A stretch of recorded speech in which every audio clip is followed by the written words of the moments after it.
Just mic'd up with Mikey Mahtook. Got the boys in. I got Lloyd. We got J Mitch. We got Jackie Boy. He tried to jump up and he might have knocked it in. Good timing. Let's go. What a start to the Monday. I mean, I'm from Lafayette. My boys will come in and say, oh, God. So me and Joe on the ground. I got Joe in the headlock. And he's sitting there. He's punching me in the stomach. Like, punching me. Here, is everyone sitting around? Who here thinks Ochiko can practice today after having 5 full beers? And he goes, Chad Jones, right? Chad's doing the 6 minutes. For 7 minutes, right? Chad's like, no, man, I don't think Ochiko can practice today. And I was like, I look back and I'm like, Jesus Christ. I saw you there. You were more fucked up than me. On the spirit plane had some issues, I think. She was sleep farting. You heard her or you just thought it was her? I sat right next to her. I smelled it. Whoa. What was that? Time for the show. I'm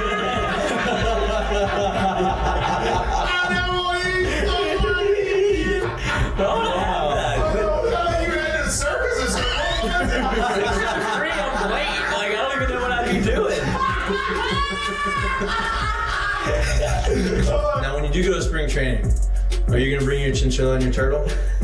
My dad tell you about it? The SEC is, God, they hate fat people. I mean, I get crushed for that. You know what I mean? It's like, come on, man. Hey, just the South, bro. You got a bunch of food down here. Like they should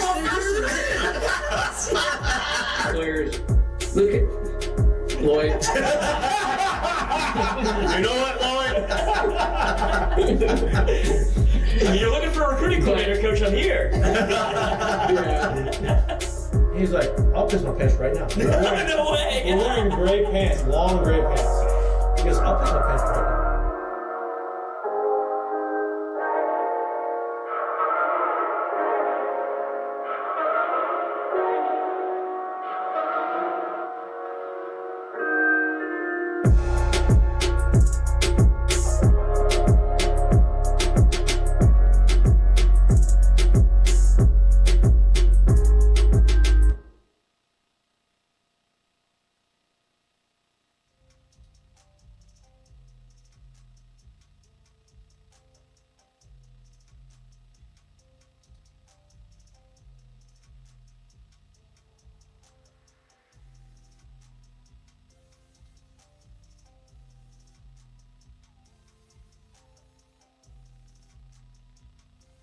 Hello. Welcome back to Mik'd Up. Today is Monday, April 21st. Mondays feel a lot better whenever the Tigers come off a series win because... He has risen.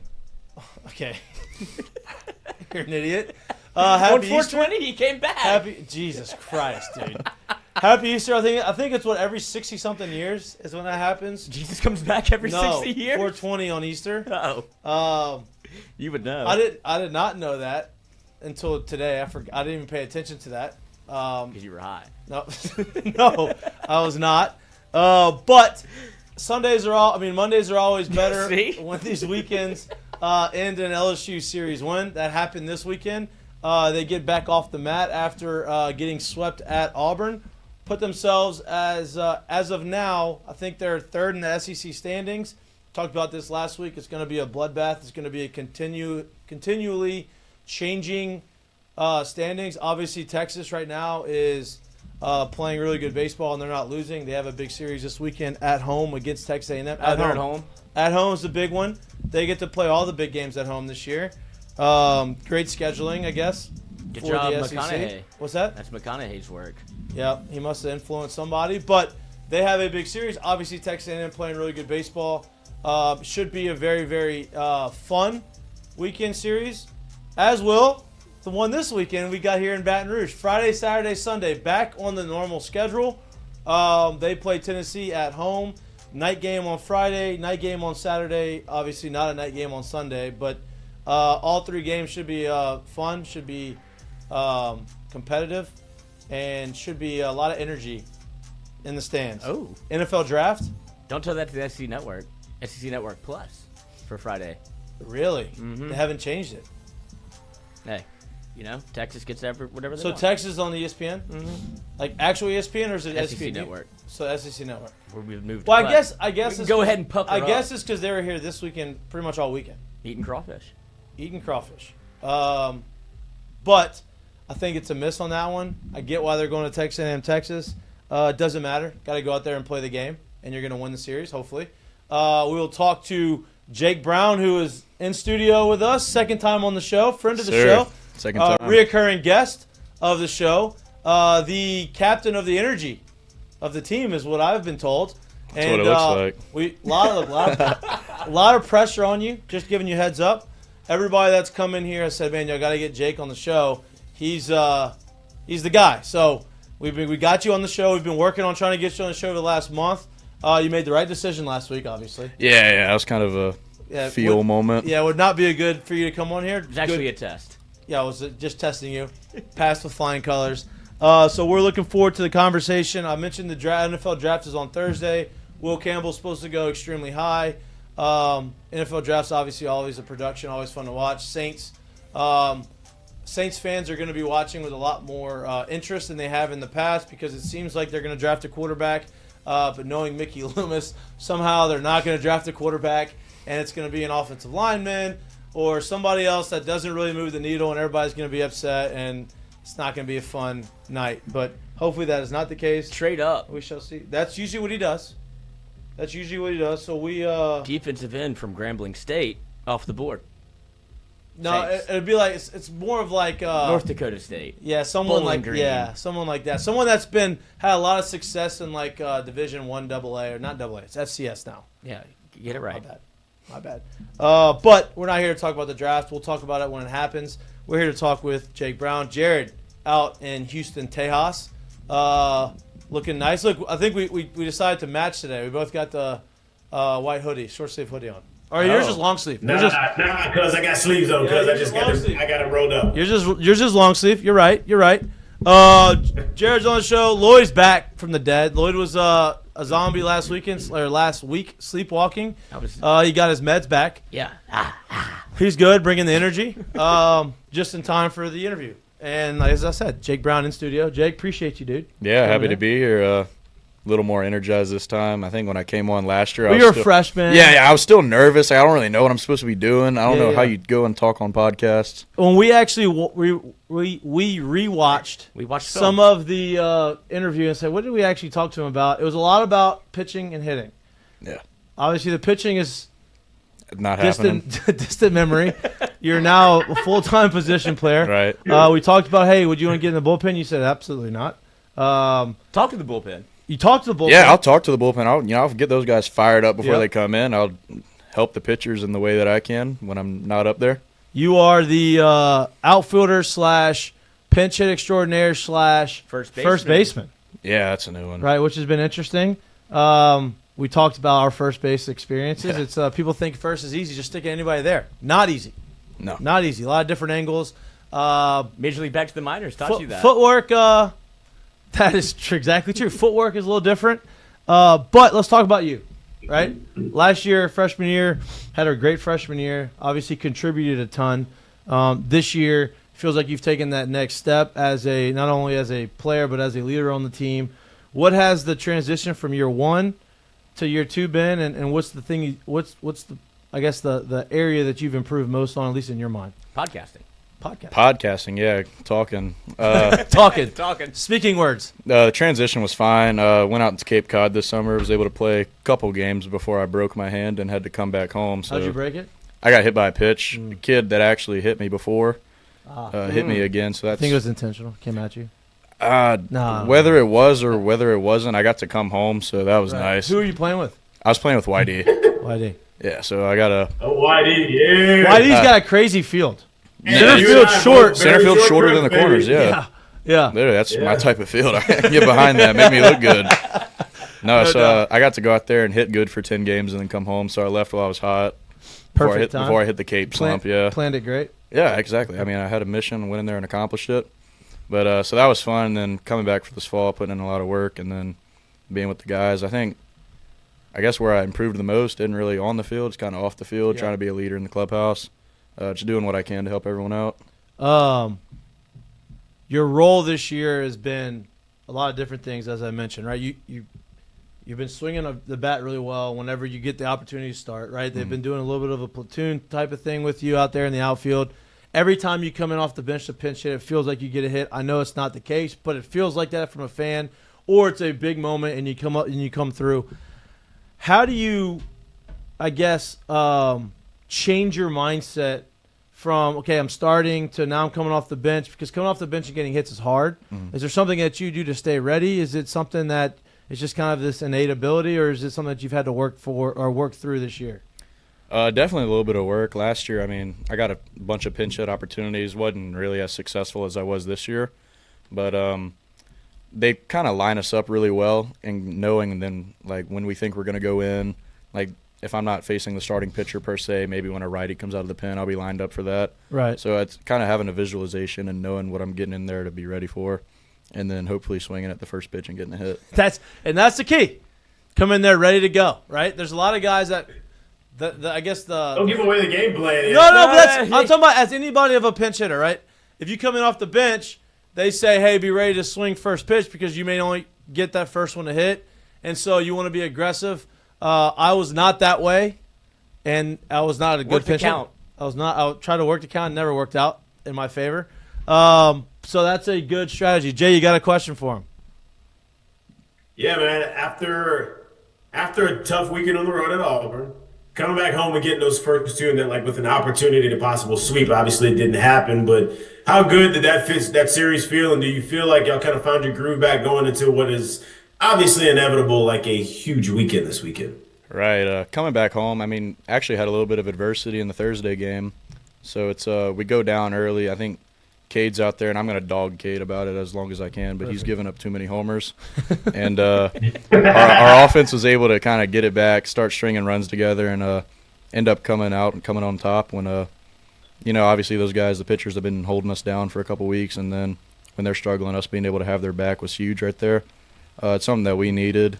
And then, obviously, next two games, Ianson went out there, did his thing. Struggled a little bit early, but was able to finish with 6 innings, I think. Yeah, gave up. I think got out the first inning, and after that, he threw like 30 pitches in the first, and then then he was cruising. Yeah, and that's what he does. Like he's a guy that's going to be consistent no matter how long he plays. But was the first and the fourth, right? There was a little bit of adversity in the fourth inning. It was and he punched out LeBron in the fourth. Was that the fourth? Yep. With a bases loaded punch out, so that was huge. That kind of brought momentum back into our dugout. dugout. Off the couch and went to the box right after that. I was like, oh, the boys might need me. Did you? Undefeated at the box. Did you? Yeah. Wow. I had to go. I was like, so you're there for the big moment. You're there for the 2 homers. Yes. Good for you. Yeah, it felt like we had to bring a little bit of something to the box. Yeah, and then Saturday obviously didn't work out. We didn't quite play the same game of baseball that we were playing before. Wasn't there. But yeah, it's kind of one. It happens. It's me. I'm not going to accept any blame then. No, you weren't there. Yeah. You weren't there. It's bigger than Jesus. LSU baseball. You're so stupid. We talked a little bit about this off air, but talk about the importance, because I think we're all in agreement that y'all have so much more left in the tank as a baseball team, right? Like, beginning of the season, y'all are swinging the hot bats. Baseball is a sport, and it's a long season. It's a sport where you have these ups and downs, and you have these stretches where you're not playing, or the offense maybe is not clicking as well as it was early in the season.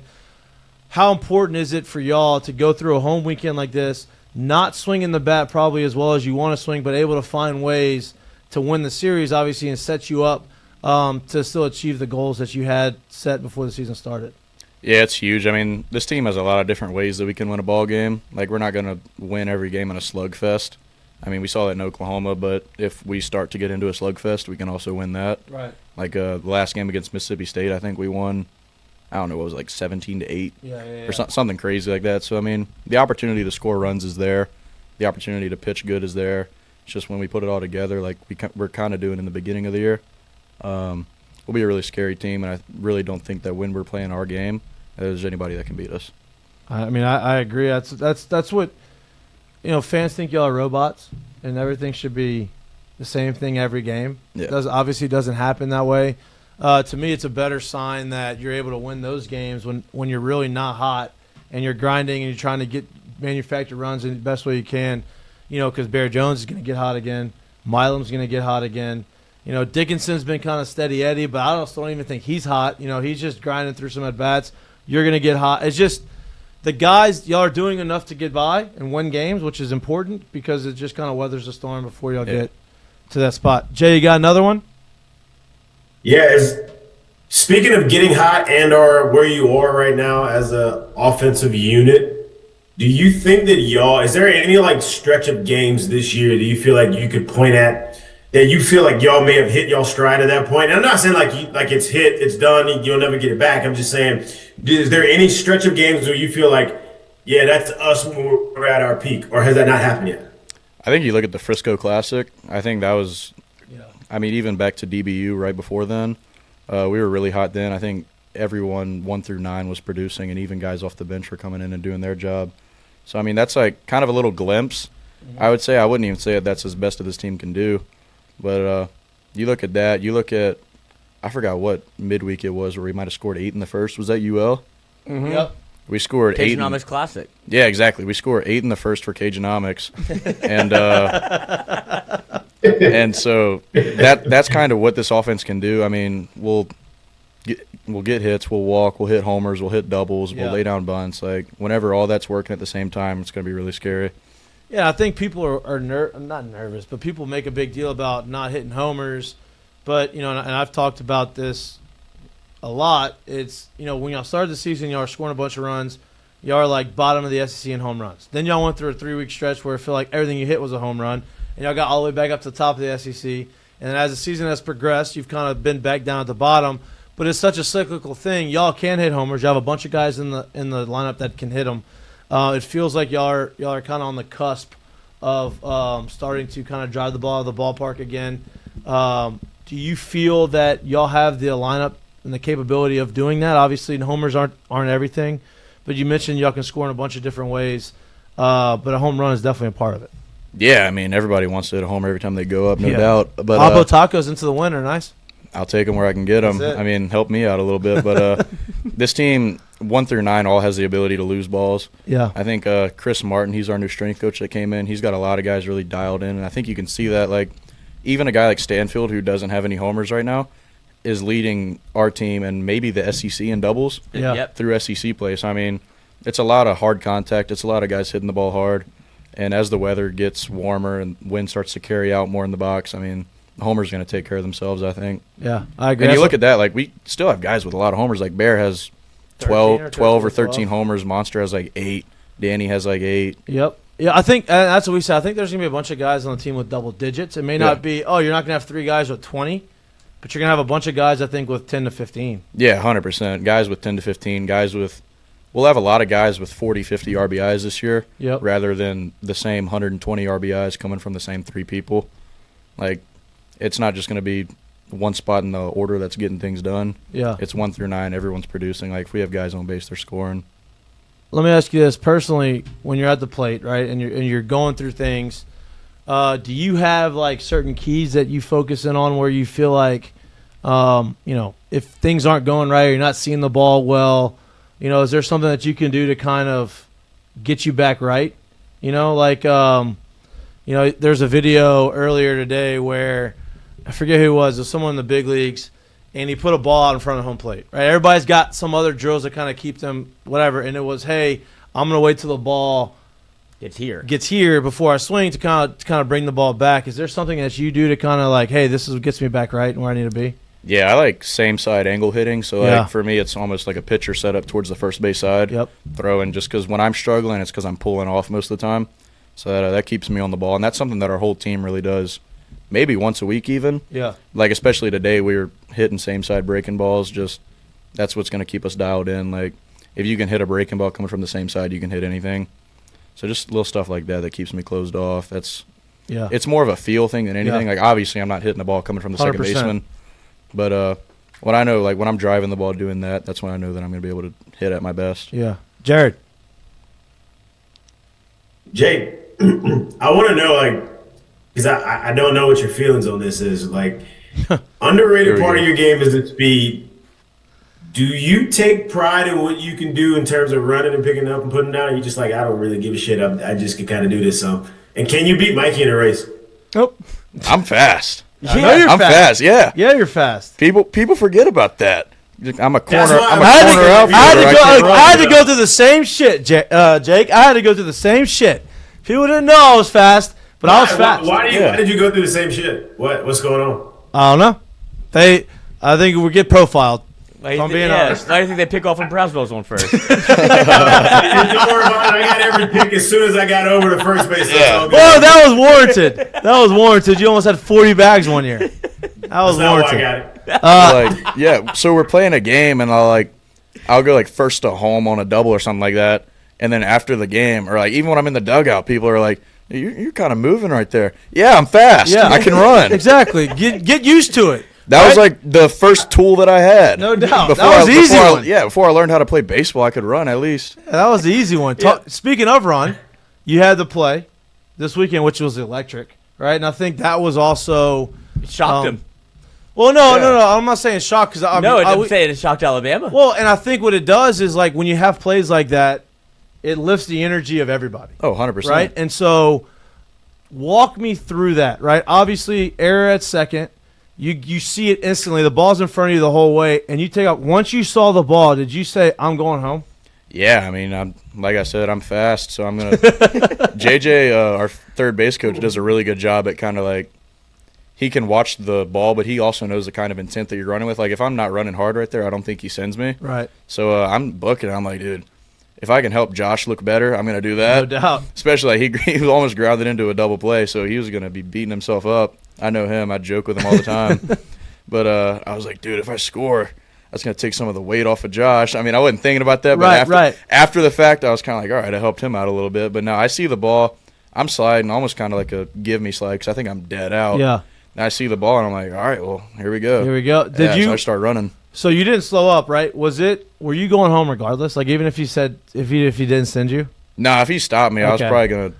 I would look really stupid trying to turn around because turning around is a lot harder than running straight. Right. But I would have got back to the bag. I like to think. Yeah.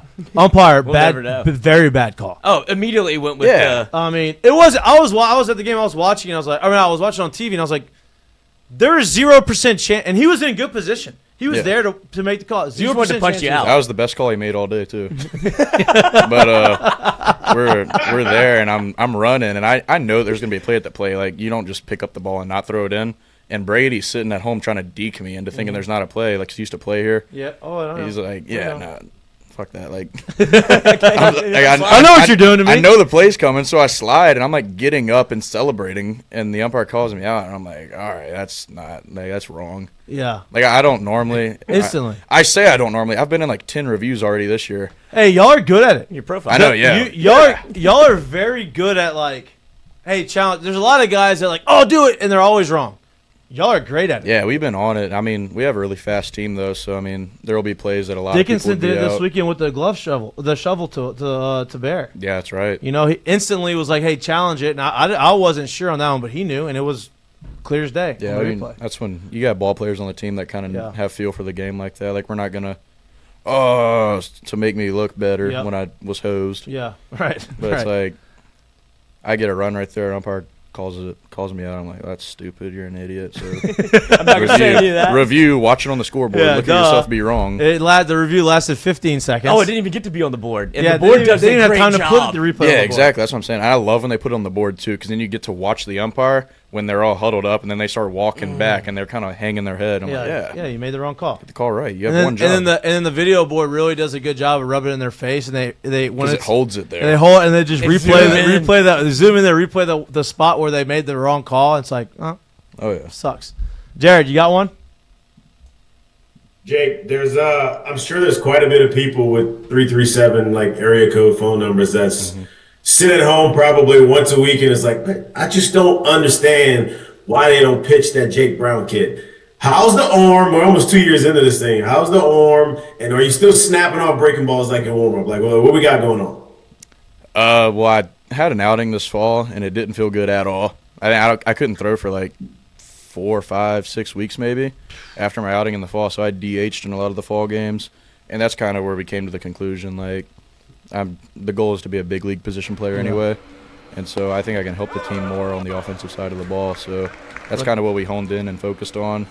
I will say, me and Josh in warm-ups before games, he's my throw partner, Pearson. I mean, he went a little bit viral last year for throwing knuckleballs. So me and him are kind of just messing with things before the game. Like, we'll play catch early on, and then kind of when the game's getting closer, we'll just sit out there. Like, I'm throwing splitters, he's throwing knuckleballs. Like, we're seeing what we can do. See who can make the other person miss it. You got to pitch a full game in warm-ups then.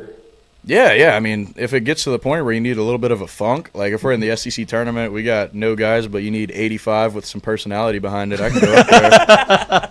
I can go up there and get that done. Maybe drop it down a little bit, get some sidearm action going. Hey, it's all about arm angle. It's all about deception. Yeah, it's deception. Like, I'll go up there look like Nestor Cortez and then probably get taken deep, but it'll be funny. It's okay. It'll look good. When you say walking through that door. When you and Josh warm up, y'all alternate line field, or is there one person? I give him line. He's too old to run out to the field. I used to get the field because I was notorious for overthrowing. Oh, okay, of course. Yeah, that's kind of where we're at. I'm glad now they have the net behind. How They nerve-wracking. didn't have that last year. And I threw with Tommy last year, who's not going out of his way to catch a ball. And so I was kind of nervous every time I was in the field. Also, I'm a freshman. I'm not going to tell Tommy, go out there. I got line. But I'm kind of like, ooh, I'm just going to lay this one in there before the game. Yeah, I've hit somebody in the stands. Yeah, so I'm so glad they put that net up. So it makes me look a lot better when I'm throwing knuckleballs. I think many of the Yips were born throwing into the stands that way, where guys are just 100%. Like, you know what, I don't know where this thing's going to go. Let me just relax. Yeah, and you start feeling good, and you let it eat, and it's like the one you throw hard, it's like, oh. Yep. Shiner. Just please be paying attention so you don't every get time. Picks rolled up. Yeah. And then right now, it's all like the people that get there while we're still playing catch is all the little kids. So, I mean, there's little kids standing right there. And if I hit one of those, then I'm really a piece of shit. Like, it's different. It's different if you hit a normal guy that's standing right there because, like, oh, it hurts, but he can, like, rub it off. Yeah, you hit a little kid, the rest of the game, now I'm thinking, like, damn, this happiest this kid's going to be all week coming to a game, and I drilled him in the mouth. He won't be happier, though, than after be like, I got a war one from Jake Brown. Speaking Shiner. of the kids and the fans, like, you're in right field, so, like, there's my favorite thing about playing right field was the banter between our home fans and talking back and forth, or on the road and, you know, the other teams, getting hammered and, you know, enjoying that. Getting hammered by the fans. Is there something? Is there getting hammered by the fans? Yeah. Is there a favorite moment that you've had so far at home, like an interaction? Who hammered you the best between fans and you? I'll answer that one first. Who hammered me the best? This year there really hadn't been any bad ones. Like, I can't like sit here and think of a time that the fans were really bad. Last year, a certain play happened in North Carolina. And their student section was in right field, so after said certain play, I mean, you almost have to respect them. Like, they were pretty good. Yeah, it's like if I'm up there and dude drops the ball, like I'm gonna hammer his ass too. Like, no. And you got to give kudos to those guys that are actually funny and creative. Yeah. Like, I don't like the ones where it's just like guys going out there and they're just cussing at me like, oh, you suck. Like, I like the guys that have some thought behind it. Yeah, be creative, be witty, don't be dumb. Yeah, you know? I think my favorite one this year, some people brought a couch into the student section a couple days ago. That was new. Like here? Yeah. LSU? Yeah, there's a couch in right field. Wow, I love that. So there's that. How long did that last? I don't know. I didn't even see the couch because it's kind of hard to see up there. What? What'd you say? Oh, they had to get in the gate? Yeah, how did they get that in there? Yeah, I had to get in the gate. Yeah, I have no idea how it worked, but after the game, I checked Instagram, and I'm looking at my DMs, and a dude sends me a picture of a ball that I threw up there, and he's sitting on a couch with it in right field. So you won't give us the berm, we'll make a berm. Yeah, literally. I don't know how that one happened, but there's that video on Barstool also earlier this year with the hot dog. Did y'all see that? You might have to pull that one up. Pull it up, Lloyd. Did you not see that one? No, this is I finger the pulse. Yeah. So there's a video. We're playing Mississippi State, and it's the Thursday game in a Thursday, Friday, Saturday series, and we're out there like place is rocking, like Anderson's shoving, and their right fielder Nolan Stevens pitched against us last year and kind of shut us down, but he was in right field and they were throwing hot dogs at him, which I mean. There's worse things to be thrown at you, no but doubt. They're throwing hot dogs at him. Not wrapped either. Not like the giveaway hot dogs. Like no. Like you get them from the concession stand and throw them on the field. Which too much money to be thrown on the field like that. Those things are way too expensive. When we had the rain delay, I went out there and got a hot dog, and it was was like $7 give for it a to hot you? dog. Well, I didn't have anything LSU on. Like I was just kind of walking out there. Stadium was empty. I was like, sure, just give me a hot dog and a Coke. But that's a great rain delay. You should have brought him a foul ball. You get a free Coke. Yeah, like he did in the Little League. I have to. But so savvy move to not go up there in uniform because you would literally be signing. You would be up there signing autographs the entire time. Yeah, that was kind of the main thing behind it, especially because no one's in the bleachers. Right. Everyone's like kind of down there by the concession stand because of the lightning and all that. But so this guy gets hot dogs thrown at him, and I run back out there, and they're like chanting like "winner, winner," and I'm like, "What the hell did I do? Like, I got a new nickname out here now." I'm like, what You're did a I wiener. do? Yeah, what did I do to get this? But then they point at it, and it's a hot dog, and I pick it up, and they're kind of like, "We were throwing it at Stevens." I'm like, okay, like, do you want it back? Hey, what do you want me to do with this? And then someone, like, very faintly yelled, "Take a bite." I was like, oh. It might have even been myself, like, just in my own head, but I'm pretty sure I heard it. And so, I mean, I look at the hot dog, and there's, like, a bunch of it's covered in grass, and a bunch of it's not. I'm like, Les right. Miles that thing. Yeah, I'm like, here we go. And so I took a bite. Take a bite out of the hot dog, throw it back up there, and then after the game, I'm on Barstool, and I'm like, how did people even – like, this all happened really fast for someone to just be waiting for that. Internet will get you every time. They'll catch you every time. Yeah, but that's great. It never fails. That's great. That's good. That's good publicity for the well, for it the makes Tigers. me, you know, you say you went to the, went to go get a hot dog and a Coke for $7. What was your experience at Nichols? When you saw old Bear go with the helmet to the bathroom and get his picture taken? No experience for you? You held it? No, yeah, I didn't get to that point. And if I did, it would have been a lot less of a controversy, I think. He's a little bit more noticeable guy than I am. Well, he had the helmet on waiting, like, on the on-deck circle to go pee. Yeah, that was unreal. I don't know. Great moment. I don't know why it isn't like a mandated thing that everywhere has bathrooms in the dugout. Or at least your own, like, personal porta potty. Yeah, I guess porta potty right Nichols behind. can't have one, you have it at least, like, right there where you don't have to, like, walk through fans and walk sign through. autographs to be Well, able let me to ask you this. So during the game, right, if you're in the dugout Mm-hmm. and you're not starting, do you have the opportunity to go down in the cages to get loose, or is just cold turkey, you go in there? It's kind of cold turkey. I mean, the locker room luckily is connected to the dugout. So, like, if I like really need to go get swings in, like to just get loose, Yeah. I can go in there and swing around a little bit. Like Like, I'm some not, dry swings? yeah, I'm not getting flips or anything like that. But the whole more than seeing a ball, it's about getting your body ready. Yeah, no doubt. And honestly, if you did that, you're going through fans. So it's not like you can just sneak out there. And do it. Did you find it, Lloyd? No, this is unbelievable. Just send it to me whenever you have it. We'll put this in. Yeah, I can send it to you right Look, now. he has it on his phone. That's what I'm saying. Yeah, It's a good moment of his life. Yeah, this is like a highlight. Yeah. This is build the statue. Great moment. Great moment. Lloyd, you got another question? No, I think. Or are you just going to talk about Jay? You got one? Yeah, I got one. Like, we talked about how good you are at pinch hitting. At this point, do you have like somewhat of a pinch hitting routine? Like, how do you go about it? Are you just like, hey, I'm here? Like, how do you go about getting ready for what may possibly be like a pinch hitting situation? I mean, I know like most of the games that I'm not starting, I'm going in there at some point to pinch hit. So it's kind of like a countdown. Like, all right, I know kind of who I'm set up to face. So I see them get going in the bullpen. I look at John Pearson, who's most of the time sitting next to me. I'm like, all right, it's showtime, baby. And so I look at him, joke around a little bit, go get loose, and then next thing I know, Shakira's playing, and I'm walking up to hit. Shakira, great walkout. I know, yeah, it's kind of relaxing. Great walkout. It makes me feel really loose. Curiel's walkout. I mean, I know it works for him. I wouldn't choose it. It's not my favorite. Yep. Great song. What is it? I don't even know. What is it? Mine or his? I think it's like the Kanye West yeah, it's God Kanye, song. which is controversial already.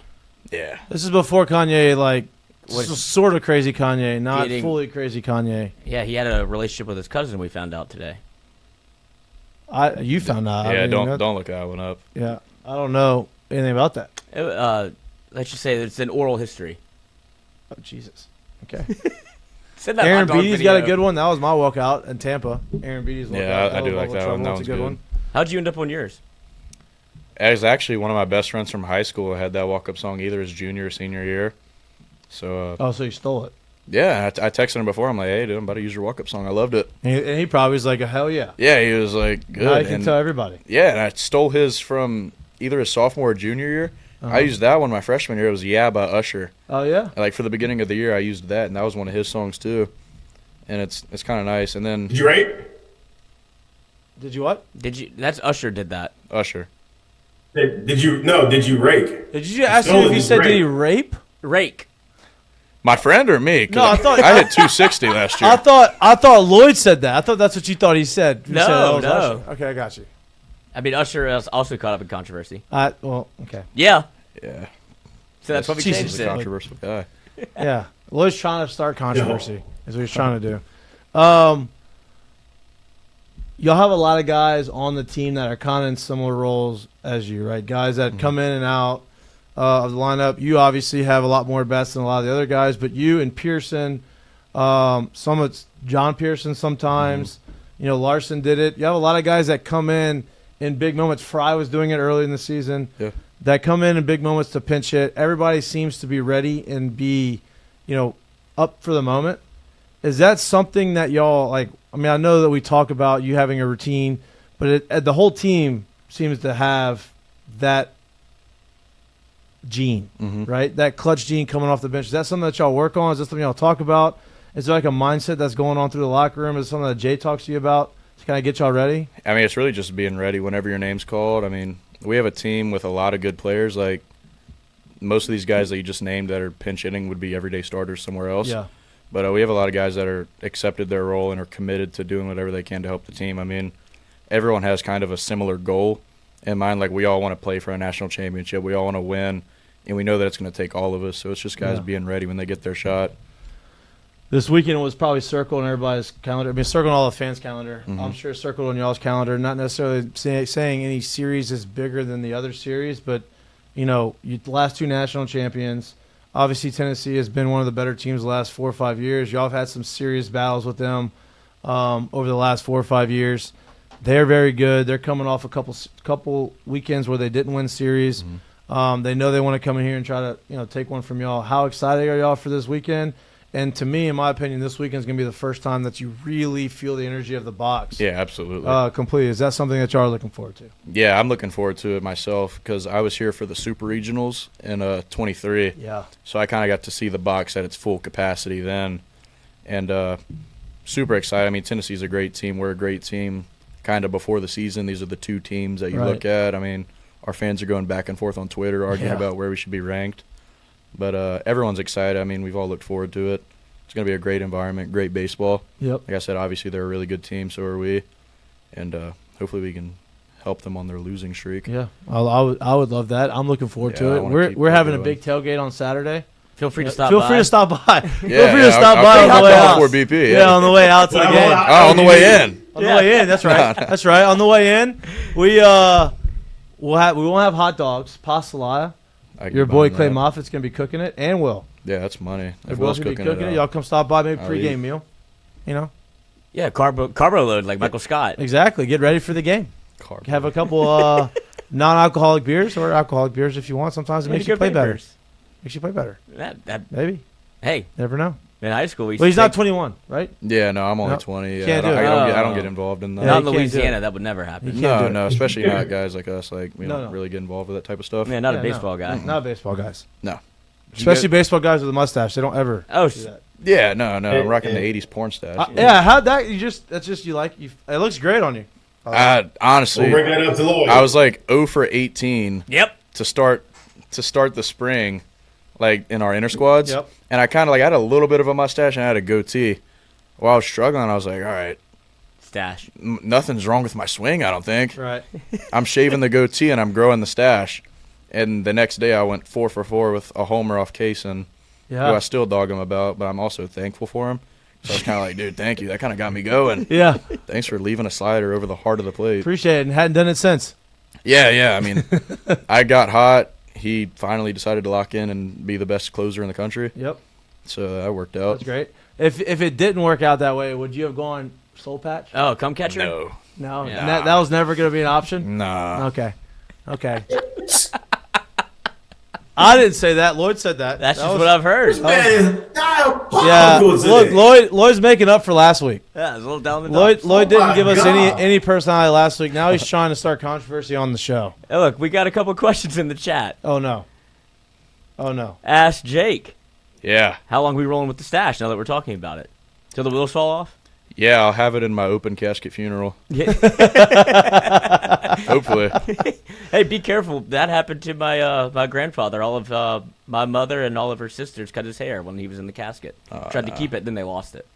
So it just butchered the man. It really just didn't work out. It didn't work out. Yeah. It's all. Now she haunts him from the grave. Yeah, I would hope so. Mm-hmm. Another one. Ask Jake. What's your approach with one out and runners in scoring position? Don't ground into a double play. Don't strike out. Hit the ball forward. And most of the time, as long as you move the ball forward, they're going to score. It's not trying to do too much, I guess. Just trying to get the job done.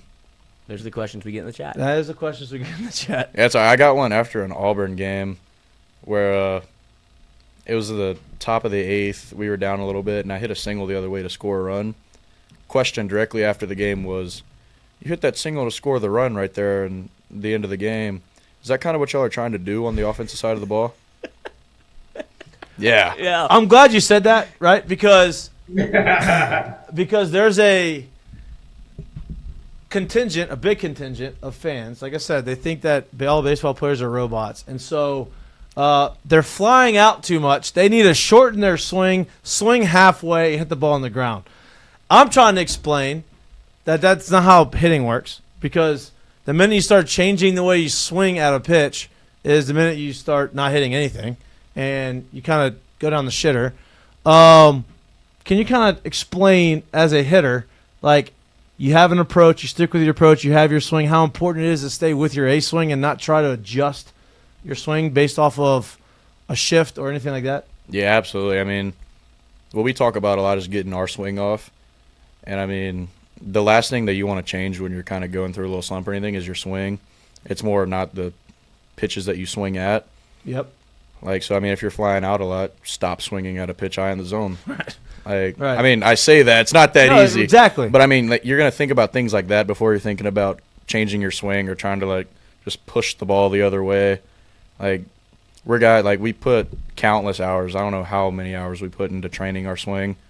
You're just not going to blow that out the window when you start to struggle a little bit. Right. Especially because baseball is a game of failure. No doubt. Like, you get out 7 out of 10 times for the rest of your life, and you're one of the best players to ever live. Yep.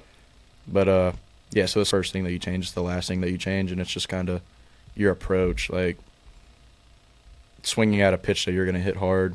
Like, I'm not going to go up because, I've flown out to the center fielder 3 times. Let me try to hit a ground ball to the second baseman. Right. So now I'm 0 for 4. Right. Right. Great. Fixed it. Yeah. Instead of hitting the fly ball, hit the ground ball, but it's still an out. Doesn't really make a difference. Yeah, runner at first with 1 out, and I'm going to try to ground out to the second baseman because I've been hitting the ball in the air too much. Yeah, that's good. Then you get 2 outs. Yeah. So now I'm pretty much 0 for 5. I wasted the good at bat before me. Yep, exactly. And so that's, a lot of people don't understand that, but that's, we can say it. Even though that we played, they don't listen to us. They want to hear it from people that are actually in the moment right now and not old and has-beens. And so I appreciate you. Never was-es? Never was-es. I appreciate you justifying what we've been saying. Jared says he has one. Who? J. Mitch. Oh, J. Mitch, let's hear it. Yeah, I mean, it's not – I was just expounding on that situation. I wasn't going to go too far, but – basically, what you're telling me, what you're telling us, is that you try to keep the approach and how you go about things pretty simple. Is that what am I hearing that correctly? Yeah, absolutely. And the whole goal behind the approach is that when we get ours, we're going to be more successful. Mm-hmm. So it's like, regardless of what the pitcher has, what the pitcher's trying to do, I mean, that's going to change a little bit of what you look for. Like, I'm going to look for a ball up in the zone with a sinker baller just because his whole game is to get me out. Right. On ground balls, so like things will change a little bit like that, but for the most part, like if I get a pitch that I know that I'm good at hitting, like that's one of the pitches that I see well and do good on, why would I not look for that during the at bat? And so simple, that simple, not easy. Right. That's the way we look at it. Is like hitting's very simple, but very hard. No doubt. Lloyd sent us a video sent me a video today about Barry Bonds talking about his thought process of hitting and like the math behind hitting and averages and and his whole thing was, my competition is between me and the pitcher. Yeah. Right? It's you and him one-on-one. He said, when I start worrying about somebody else, right? If I start worrying about don't hit the ball to the second baseman, or don't hit the ball to the right fielder or whatever. Now it's 1 versus 2, and I'm not going to win that fight. Yeah, absolutely. Right? And so a success is making contact. After I make contact, I can't really control where the ball goes. Mm-hmm. And if you can just hone in on that one-on-one and kind of eliminate everybody else, it brings the chances of you succeeding a lot higher. And I thought that was real interesting, especially if you're just watching it from a fan's point of view, but you kind of just said the same thing. Yeah, I mean, and that's something that we actually think about a lot because a lot of guys will get too caught up in the result. Like, you hit a ball 110 miles an hour to the center fielder, right, and he caught it, and you're going to come back to the dugout and be upset about it. Right. Well, that doesn't really make much sense because that's what you're trying to do. Like, you're trying to hit the ball hard. Like, 9 times out of 10, that ball falls. Right. So, I mean, you just kind of tip your cap and, like, you go back up to bat off that same pitcher again knowing you already barreled him once. 100%. So, I mean, if you're just caught up in, like, oh, I did my job, but I got out, and you kind of hang your head on that, it's really hard to be successful in this game. Sometimes it's just baseball. You hit the ball hard, you get out. Hit the ball soft, you get a base hit. Yeah, It's just exactly. the way it happens sometimes. Like, the game will always reward you, too. Yep. Like, if you're going to hit balls 100 miles an hour that get caught, you're bound to find a blooper in there. Like, doubt. yeah, the game knows. Now, I will say this. The game knows. I will say this. It doesn't always equal out. And, I mean, I Right. say that because whenever you're getting out, like you're hitting balls hard and you're getting out, usually those are probably extra base hits that they're taking away from you. And then you get singles. And on then bloops. usually you're getting the bloop Yeah. single. And so, like, yeah, the hits maybe, but, like, the impact. Now, I'll take the RBI bloop single every day of the week. Yeah, I also want that's the my ball game. that's 110. That's your game. Yeah. Or Oppo Taco homers. That's good. Keep doing that. Yeah, but I mean, the whole moral, I think, of what Barry Bonds was trying to say is, like, people get really caught up in external factors and it's just worrying about what you can control. And that's something that we talk about a lot is, like, controlling everything that I can control. Like, I can control swinging at good pitches, swinging at bad pitches. I can control being on time. I can't control if they're playing a shift Right. and I hit the ball hard right into the shift. I can't control that, so why would I try to fix it? Yep, 100%. Same thing with, like, the wind. Like, a lot of people, like, if the wind, yeah, right. if the wind's blowing out, they try to change their swing to kind of let it get caught up in the wind. Or, like, if the wind's blowing in, they try to swing harder so that they can hit homers. Like, Yeah. maybe one day I'll be able to control the wind. I don't really think so, but If you can, you'd be a really rich man. yeah, I'd probably quit baseball. I'd have a lot of money. Dubai play can more do it. baseball. Yeah. Yeah. Oh, Lloyd, you got a few questions from the chat, and then we're going to let you go on your merry way. All right. From John Pearson I in don't the want to keep chat. you all night. No, Oh, you're is he? lying. Yeah. You said Let's go. You said on his married way. On his merry way. Oh, I just said married way. But I said, damn, I didn't know that. Oh. Yeah, News? no, Breaking news? there's no one that lucky right now. From John Pearson in the chat. What type of dye does Jake use in his mustache? Oh my, You dude, dye your mustache? No. We were talking about this earlier Wow. at practice. I swear on everything Just that I forgot. love. Starting early, yeah. On everything that I love. We're talking about this at practice earlier. And I guess the sun was hitting it a different way. Because he was looked like, did you dye your mustache? Or like, you need to dye your mustache again. And I'm 98% sure that he was just saying this to piss me off. And that's why he's doing it again. Wow. But I looked at him right in his Eyes. stupid eyes, and I was like, dude, get out of my face. Like, we're not talking about this right now. That makes it sound like you do. That's breaking news. Yeah. Yeah, Jake I- Brown dyes his mustache. I've worked really hard on this thing to get comments like that, and now John actually has something coming for us. Oh.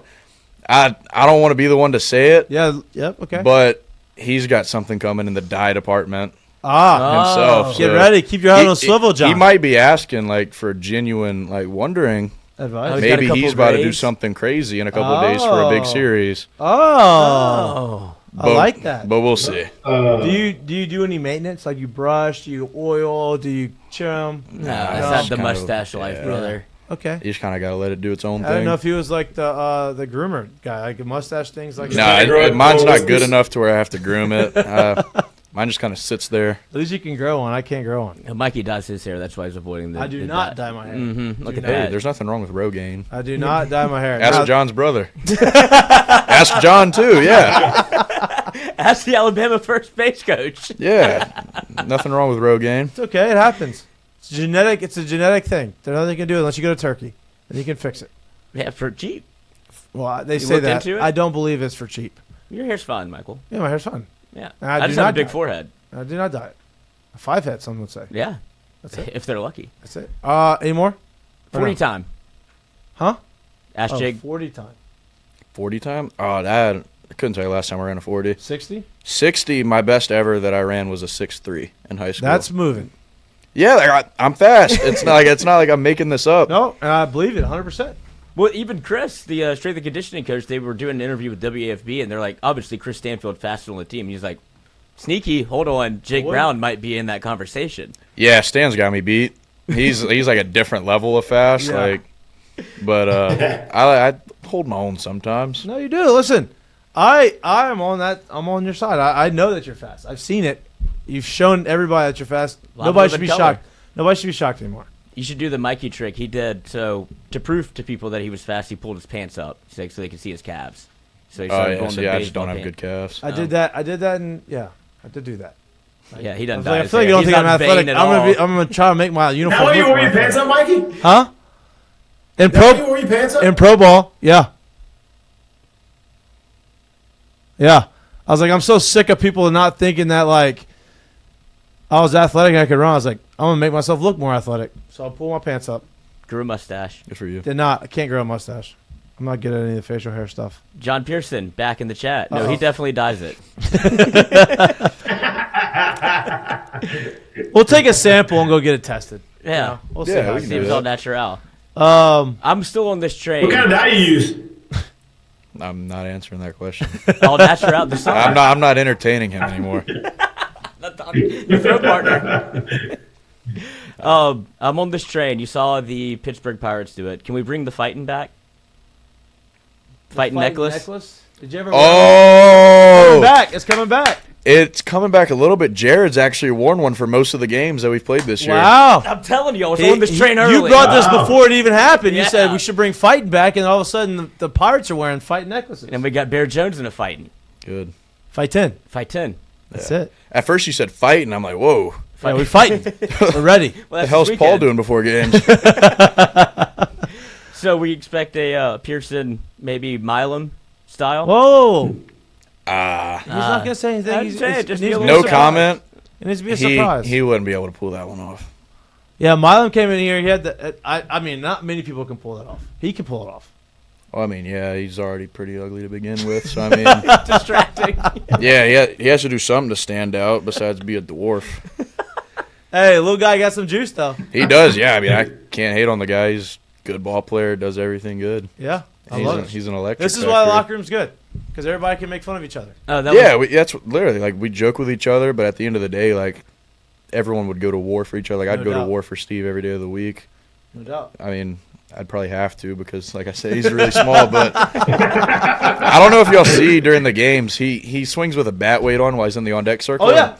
Most of the games that I'm playing, I'm hitting right behind him, and he can never get the bat weight off of his bat. So you'll see, like, he'll try like 3 or 4 times. It's like, yeah, I've seen hand it that. to me. You and Bear both have tried to help him. Hand it to me, and I have to do it. And when I don't get on the first try, I feel like a little. I feel like people are looking. Hey, those now. things. But Keep an eye on this. That's sneaky though, because you got the pine tar, so it gets stuck up in there, and then the barrel is like probably perfect size for it to like. Yeah, exactly. The more you swing, the more it slides up, and it just gets jammed in there. Yeah, the torpedo bat. Yeah. Yeah, we need Marucci to get us some of those. We have BB Core torpedo bat. I don't think y'all need any more help. I think the bats right now are in a good spot. This is an old head that had to hit with the BB core, so he's upset. Yeah, I had the first BB core bat ever. It was. Yeah, it definitely came a long way. Yeah, it was terrible. Oh, one more. Who runs the ping pong table in the locker room? That was actually a good question. Tell me who asked that? Oh, it's just somebody here in the chat. I thought it'd be Derek. Derek Curiel. I've heard he likes to gamble and he likes to play ping pong. Yeah, and he's really good at both. He's really good at both. Why do y'all let him be the house on the blackjack? Why do y'all let him be the dealer? We do. I know why do y'all? The house always wins. The dealer always wins. Because it's fun. And he has no problem paying people out. Okay, there you go. I'll say it how it is. He has no problem paying people out if we win. He is the house. Yeah, that's good. Then you're probably doing the right thing. Yeah. I mean, and he enjoys it too. Yeah. And he counts the cards, or not counts the cards. He can deal them and add them up a lot faster than the rest of us can. Smart. He's not smart. He's good at blackjack. He can count to 21. Yeah, he can count to 21 and know what's above 21. That's it. I love that. The blackjack and ping pong, he comes in and just he's dominating those two. Yeah, exactly, which is a weird thing because we wouldn't expect a freshman from Southern California to come in and be like, card shark, yeah, ping pong. be like really good at playing cards. Right. And that was kind of like one of our things last year, like between me and Josh, a couple of the guys, like on road trips, we'd always be in the lobby playing cards. What do y'all play? Like we'll play poker, like we'll play Texas Hold'em, we'll play blackjack, stuff like that. You play Boo-Ray? No, we haven't with the team. My grandma actually taught me how to play Boo-Ray when I was a little kid. I love because she, like on the side, she was a dealer at a casino. Oh. So my parents would come and pick me up when I was like 7, 8 years old, and my grandma, like we got a deck of cards out and we're gambling with like potato chips and stuff. And they're like, "What are you doing? Like he's supposed to be like playing in the yard." And my grandma was like, "Oh, we're playing Boo-Ray." I love Boo-Ray. Boo-Ray's a great game. Yeah, if they didn't know you were from Louisiana already, just say you played Boo-Ray with your grandma, and they're like, "Oh, Louisiana." Yeah, Louisiana. literally. No doubt, South Louisiana, for sure. All right, dude. Well, we appreciate you. I can keep you on all night. I'm not gonna keep you here all night. Obviously, I kept you here a lot longer than I wanted to keep, or than I. Whoa. I wanted to keep you here all night. That's all right. A lot longer than you probably wanted to be here, but I this is fun. This is a good time. I appreciate you. Good luck this weekend. We're gonna obviously be out there. Like I said, we're gonna be getting ready for the game in our way. Primed and ready. I'll have one for you. And then we'll have maybe 3 or 4 for you. 10. Sweet, yeah. Maybe a couple of these indigo drinks. Oh. Would be nice. And just, I'm not going to start the Go Tigers chant, but I'll be in there in Good, spirit. yeah. Oh, leather lungs. That's his job. Don't step on his Hey, Saturday game, some people behind me try to steal his thunder. Oh. Oh, yeah. It was. What about old ball 4? He would get up and about to say something, and these guys behind us would start the Go Tigers before he would. And I was like, this is his turf. Maybe he told him. Maybe he's trying to give pass the baton. Yeah. Somebody's going to have to pick it up. I could do that, I guess. No, you couldn't do that. Every game? Road games, too? I mean, if there's an NIL budget for that. Yeah, I don't think they pay him. I don't think that's the case. Oh, one more. Okay. Did you tell Coach happy birthday yesterday? I did not. I didn't either. I did. I didn't even know. You did? I did not. Wow, look at you. Wow. And I sent him the Barry Bonds and video. Did you? I go, this is my present to you. And he goes, best hitter ever. Did you, your great teammate by letting us know. The other guys on our team Hey, I got to here. get in where I fit in, Coach. Yeah, you just kept that to yourself until today. That's so right. now you make me look like an asshole. That's okay. Tell him happy birthday. Tell him happy forgot birthday. to text him. I was debating, like, early in the day. I was about to text all the coaches, like, happy Easter, all this, blah, blah, blah. And then I saw a post that it was Coach Johnson's birthday. And I was kind of like, oh, well, I guess I'll text him happy birthday, happy Easter at some point. Never got around to it. Forgot. So, it's okay. So, yeah, we'll see how many more games I'm sitting in a row. I'm joking. Coach, you're seeing this happy belated 30th. There you go. There you go. He's back in there. There we go. We need to get Jay with the mustache. I don't think that'll ever happen. Nah, it's not going to happen. He's got his own look. The baggy pants. Doesn't change hats. Same hat all year. I mean, got to get that pin in there. Yeah, but I mean, I think that as a coach, you don't really need to change hats. His is dirty. Is it? Oh, yeah. Sweat. Well, I learned this from the in-game interview. He loves doing those. Yeah, that's his favorite thing to do. Yeah, he loves them. They love interviewing Cade Anderson. He gets a lot of mid-game interviews. Yeah, he's good. He's good. Is he that good? Like, give somebody else some shot. Yeah, I'm his roommate, and he's coming home after like shoves on Friday night. Then it's Saturday. He's got the headset on. Then he's coming home. He's all smiling. All this. I'm like, dude, They're pumping his ego up. His bullshit. Yeah, like he doesn't need this. What? Keep him humble. Yeah, pump up his ego. Let him go give up another solo home run. Like maybe they stop putting him on TV so much he'll earn his way on there. Oh, this is why y'all are great. This is why the team's good. I'm messing. Yeah, I know you are. Come back for another year. This is please. Give me one more. But don't do it if you're drafted in the top 15. No, you can still come back. We can lower rent. We'll lower rent. Come back. There you go. Get him back. Let him deal the cards. This is the campaign to get him back right now. Right now. Start. You're awesome. Appreciate you. Good time. Thank you for having me. Of course, anytime. It's about time you bring your personality. You've been leaving it at home. I was nervous last year. Now you're a seasoned vet, and you're good. Yeah, I've seen the highs. I've seen the lowest of lows. That's it. So, I got nothing to be ashamed of. Yeah. No doubt. Well, dude, we're big fans of yours, obviously. We're going to be watching all this weekend. Good luck this weekend. As the season progresses, I would like to hopefully get you back on, maybe postseason whenever you're out of school. And let's do it. Yeah, when we're hosting a Super, let's get on here. Yeah, get maybe the whole few guys, but the whole house. Who's your roommates? You, Cade Anderson, and Cade Woods, which is kind of an electric factor. I think that's what we need to do. Maybe we get the room. Let's do it. Yeah, we'll bring it there. Oh, bring Starlink. That'd be pretty cool. Oh, maybe we do that. Yeah, that'd be a good show. Clean up before or don't. Yeah, or don't. Or don't. Just as is. Come on, boys. All right, dude. Appreciate you, brother. Yeah, thank you. You're awesome. Of course, thank you. Trying to mess all this up. Yeah, you can just knock it over.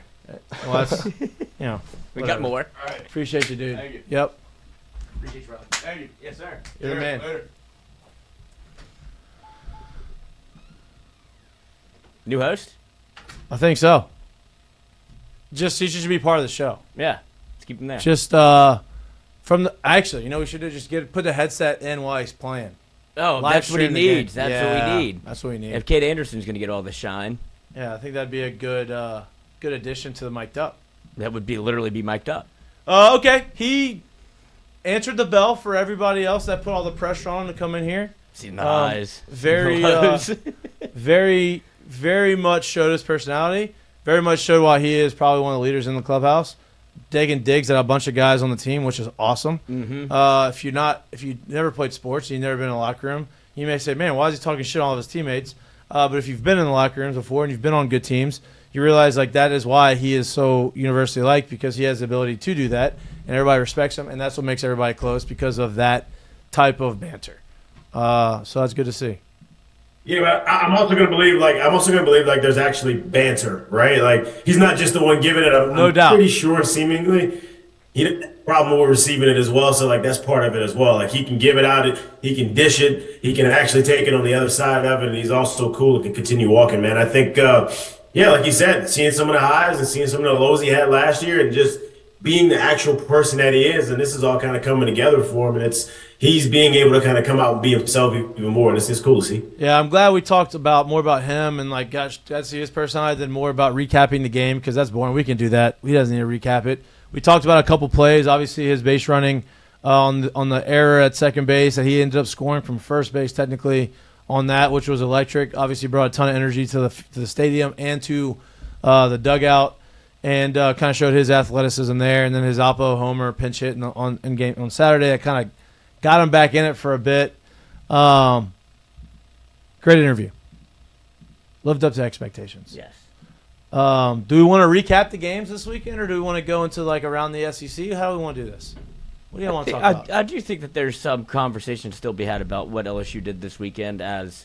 What would be the number one topic you would think that people would want to talk about? I think the offense probably is what they want to talk about as of now. They won 2 out of 3, which is the most important thing. They beat their ace, Alabama's ace, who was throwing 98 with 9 miles. He was nasty. And they did what they needed to do. They chipped away, and they got him out of the game, I think, before the 5th. Scored 4 runs on him, held on, was able to win that game. They didn't score the amount of runs they probably wanted to, but I think those are probably the questions. But being able to win those games, I think, is extremely important, because they're going to get hot again. It's not going to be – they're not going to sustain this slump the entire year. So winning games when you're not great or not feeling great is important. Jared? Yeah, that's a big point right there. I think winning ball games when you're not feeling great, when you're not actually putting it all together, when you're not clicking on all cylinders – is a huge factor in really good teams. I understand, we want to sit here and see them sweep every weekend and/or win every series. That's not that realistic. It doesn't really happen that way. And when you start finding a way to win more than you lose, when you're not feeling great, and we talked about this, man, that month, if you will, of April, if you really go back and look at it, that's a long month for a squad. Yep. And I understand what happened when they went on the road, but don't forget about the 3 series sweeps they have. Don't forget about the series wins that they have as well. To be able to put it together, have yourself this situation going into the last month of conference play, it's a great situation to be in. Everything you want to do is still ahead of you right here. And I don't care what anybody else is doing in the league as of now, because I would have to guess they're probably going to come down to teams that are at the top of this thing a little bit as well. And you're gonna have yourself won a series against Tennessee, another series against Arkansas. Those are two teams that are in front of you right now, where if you do what you need to do to take care of them, you're pushing yourself ahead, and who knows where this Texas thing is going to go. They got A&M this weekend. Everything you want to do is right in front of you. Will you go and take it? They have, what do we say, 10 wins, right? I mean, 20 wins in the SEC. They're 12-6. They have 8 left to go to get to that number. And I think, and you mentioned it when Jake was in here, not only did they go on the road twice, the weekend before they went on the road, it was against Mississippi State, and you had the long rain delays. It was a long series. Then you had to go to Oklahoma, Thursday, Friday, Saturday series in freezing cold weather. You come back home, and you got to go back on the road again to Auburn. That's a lot, right? That's tiring. That kind of wears you out. You're not really in a routine. You got a lot of things happening and moving pieces, and they were able to get through that. They got back home against Alabama. It seemed like now last weekend they kind of got back on the track to normalcy and getting back to the team that they are. And I think that's is worth noting, because it's not just they were traveling. There's a lot of other factors that kind of caused them to maybe slip into the situation that they're in, which is still in a great situation. It's not like they're scuffling. No, they're good. They're fine. This is a big weekend for them, though, right? Like big weekend. You want it. This is one of those weekends that you wanted to be in a good spot for going into this weekend, knowing that you can propel yourself one way or the other with a great weekend this weekend. This is a big weekend. This is a marquee weekend for them. This is one of those weekends that was 100% circled on the schedule when the schedule came out of be there and or be in front of the TV and get your eyes on what's gonna happen this weekend.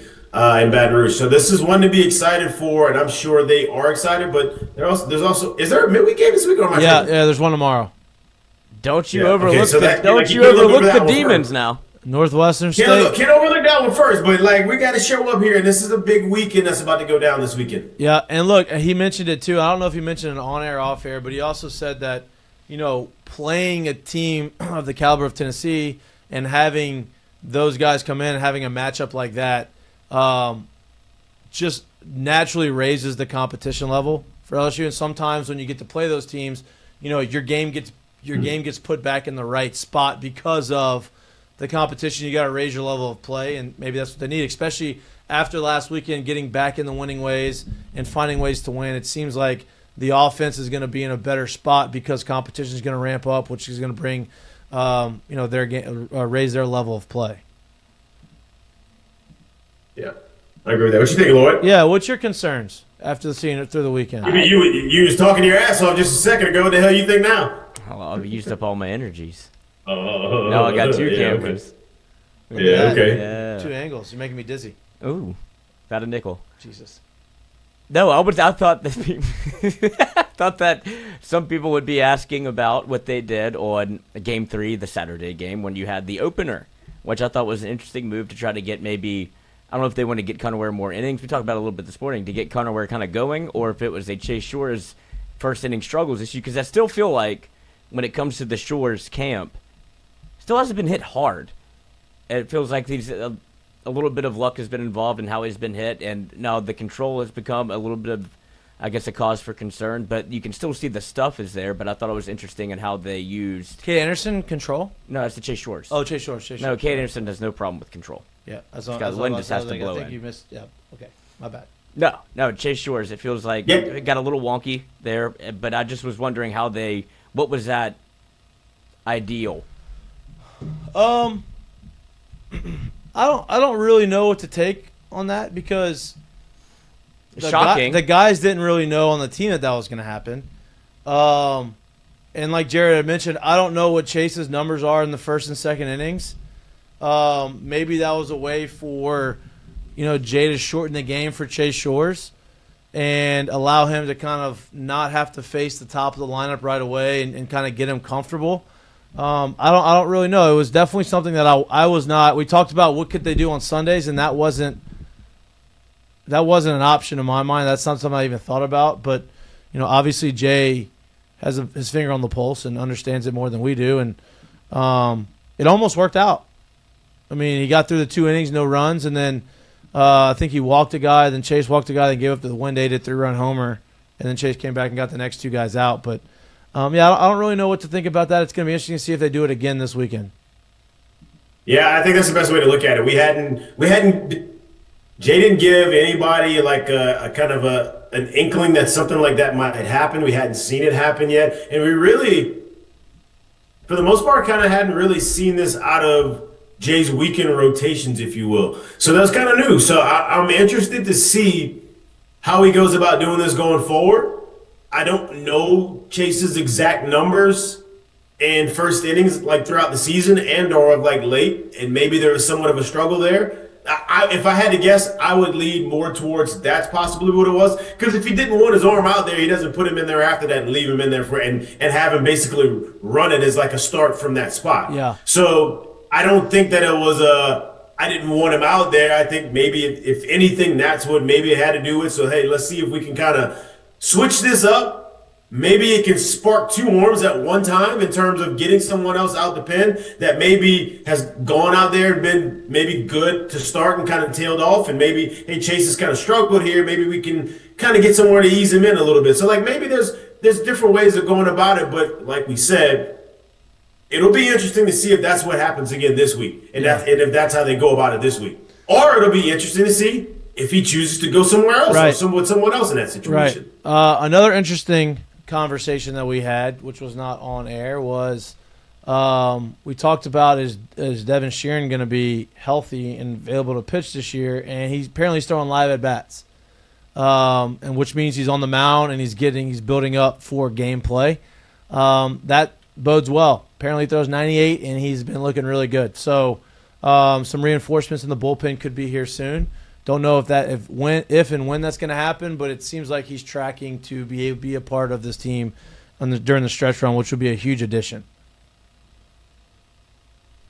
Yeah, definitely. If you can add another arm to that bullpen, and honestly, like I sit here and say the back end of the bullpen, we know what the back end of the bullpen looks like. If you can add another quality arm, quality strike thrower to that bullpen, that only makes that staff that much deeper. So with someone like that, if he's ready to come back and he can at all give you any kind of outs towards the back end of this year, I think it's nothing but a huge help and a little bit of a boost to that bullpen and to that pitching staff.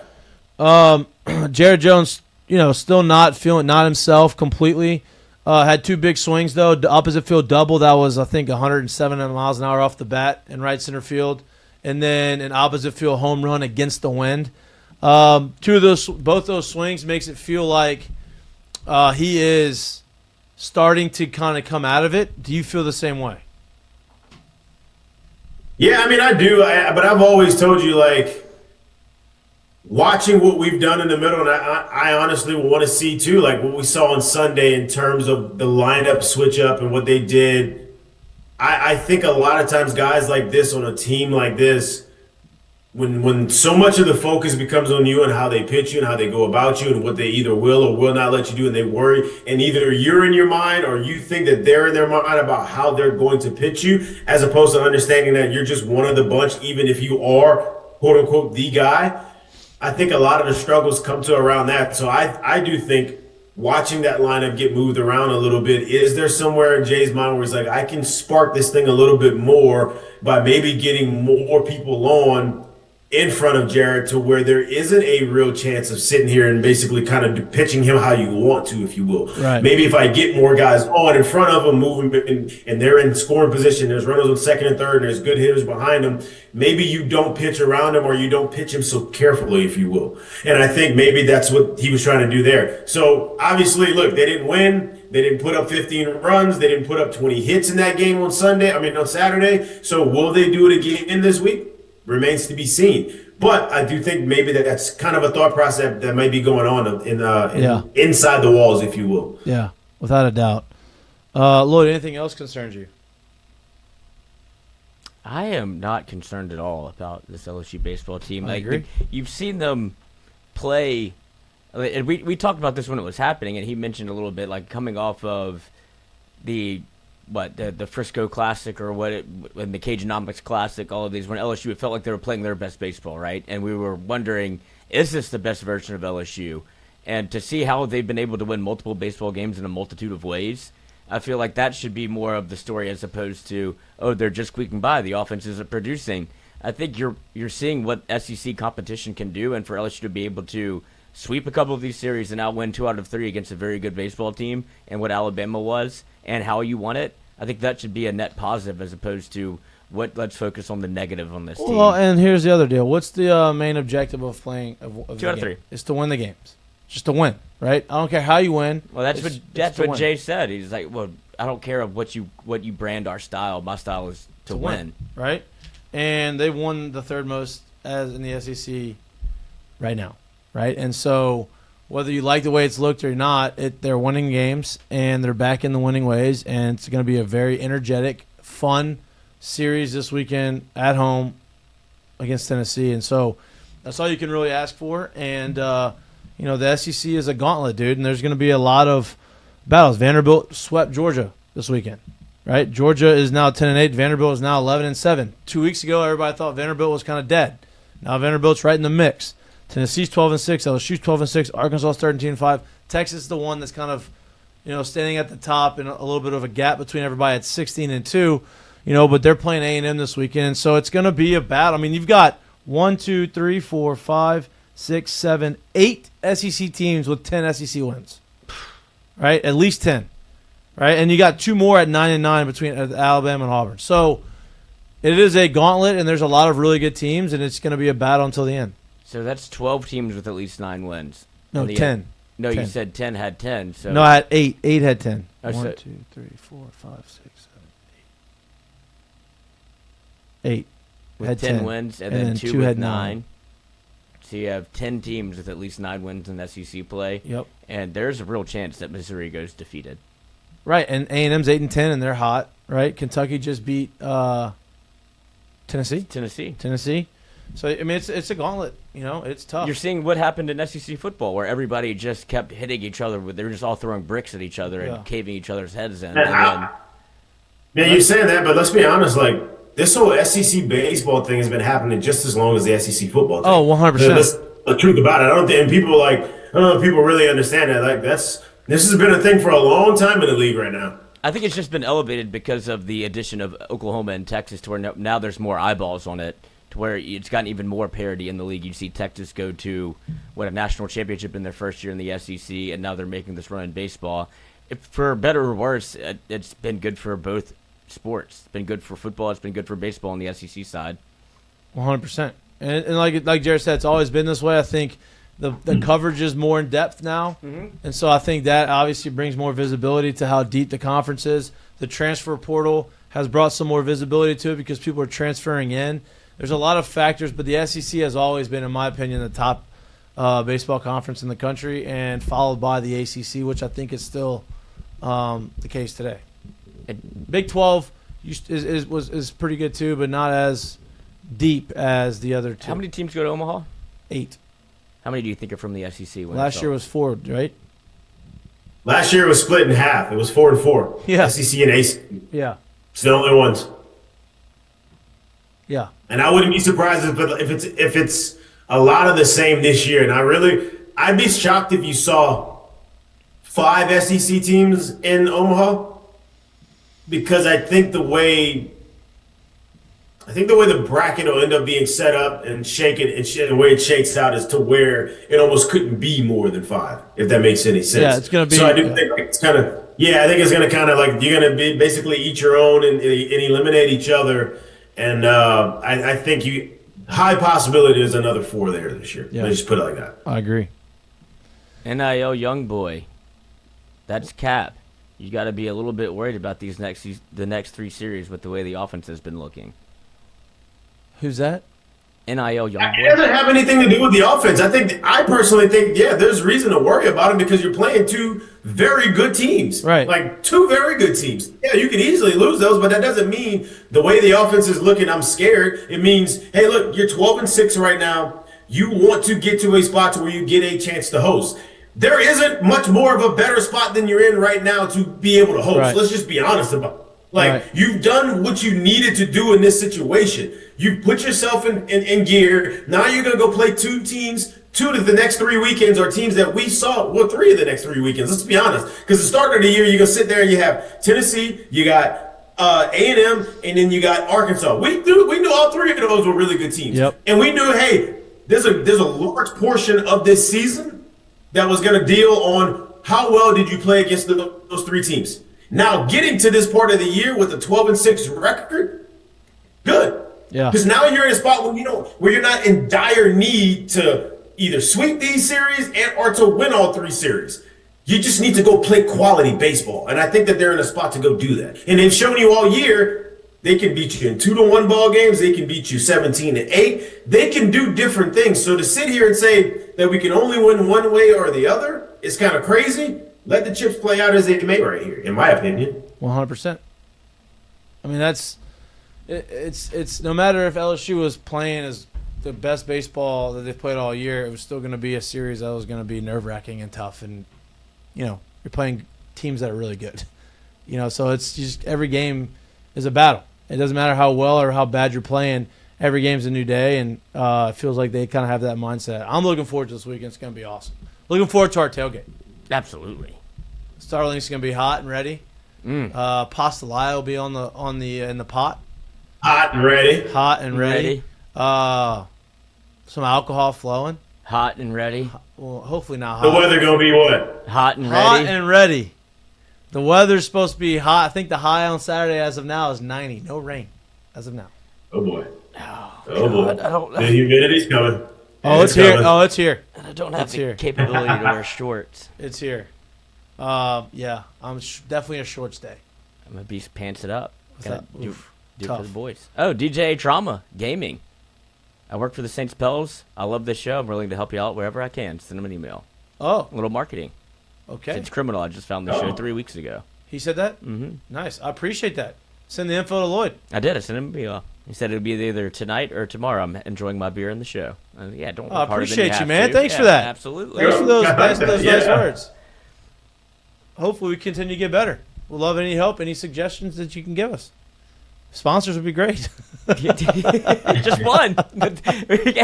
Hey, what do you say? Just put something in the bucket. Yeah, put one in the bucket. Put something in the bucket every day. Fonz with a good question, and I think this is one that's prevalent throughout the LSU community and LSU baseball. I have an issue with the plate approach with runners in scoring position and 1 out. We went from the beginning of the year of playing small ball with some long balls to pressing to pressing and trying to hit everything out. Which that has been kind of festering in my mind a little bit, the lack of trying to move runners over and how they kind of were operating at the beginning of the year versus what you're seeing now. I don't think that they're trying to hit the ball out. I don't think that's the issue. I think that it's More just data. It's just the what's that? More data. Yeah, I mean they're pitching them. Obviously, the pitching has gotten better. The competition has gotten better, so they're pitching them more difficultly. And the guys are. When you got runners on second and third, they know teams are probably better prepared for those situations of LSU potentially trying to bunt or get the guy in small ball situations. And Jay has obviously shown he's not shy, not scared of doing that. And the reason why he's not doing that has to be because, hey, he sees kind of what's going on and he thinks that their best opportunity is for them to let him swing away.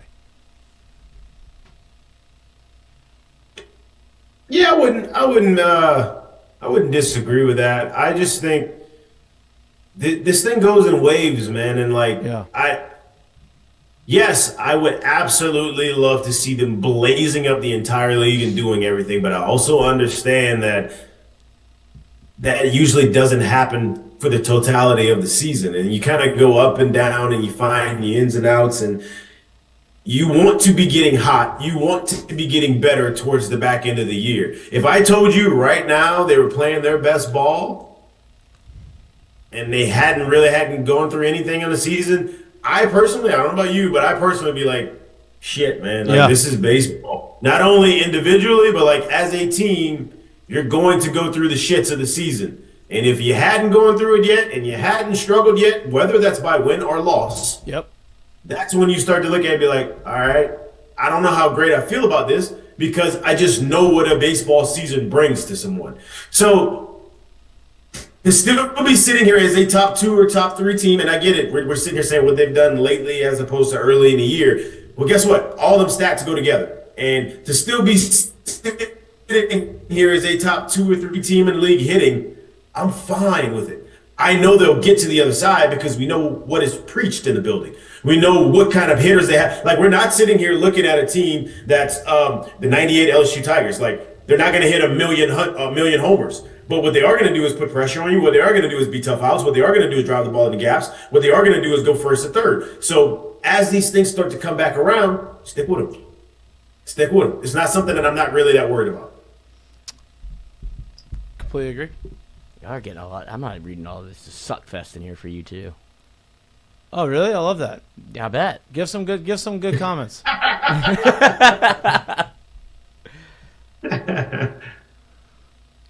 All right. Well, if you don't want to do that, you want to get to the I Psychies? appreciate you for saying these guys are legendary. Mikie 8 and Jay Mitch built the program. Jay Mitch should be a coach.